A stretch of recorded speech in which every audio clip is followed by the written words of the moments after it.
లేవియకాండము 15.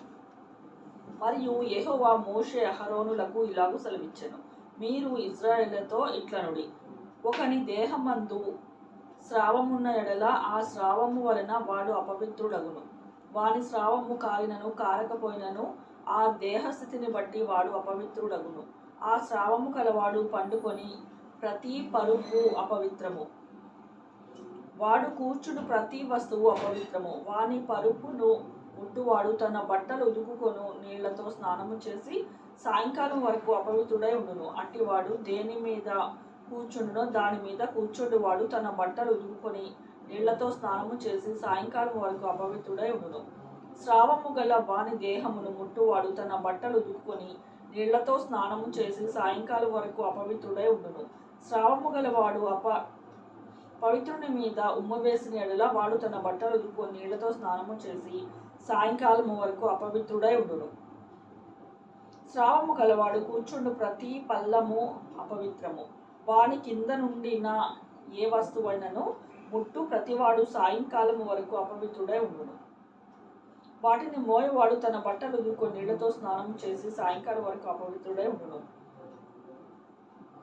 స్రావము గలవాడు నీళ్లతో చేతులు కడుగుకొనకయే ఎవని ముట్టునో వాడు తన బట్టలు ఉదుకుకొని స్నానము చేసి సాయంకాలం వరకు అపవిత్రుడై ఉండును. స్రావము గలవాడు ముట్టుకొని నా మంటి పాత్రను పగలగొట్టవలెను.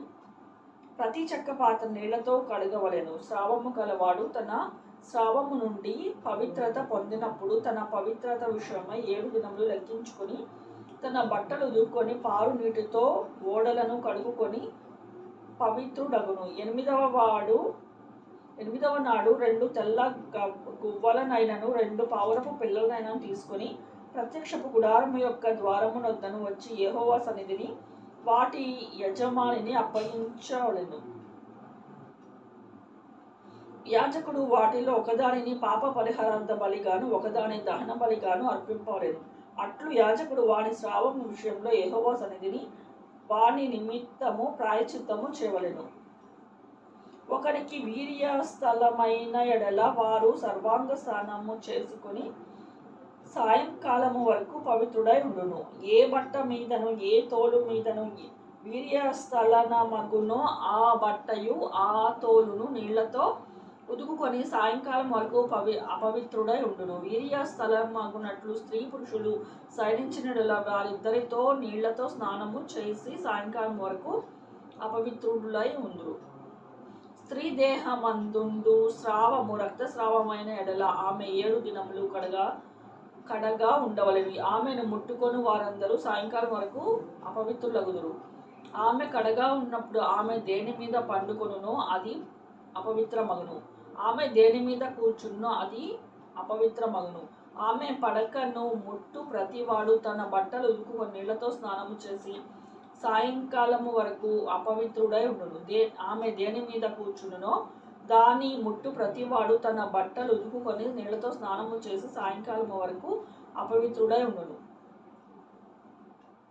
అది ఆమె పరుపు మీదనైనను ఆమె కూర్చుండిన దాని మీదనైనను ఉండిన దానిని ముట్టువాడు సాయంకాలం వరకు అపవిత్రుడై ఉండును. ఒకడు ఆమెతో శయనించుచుండగా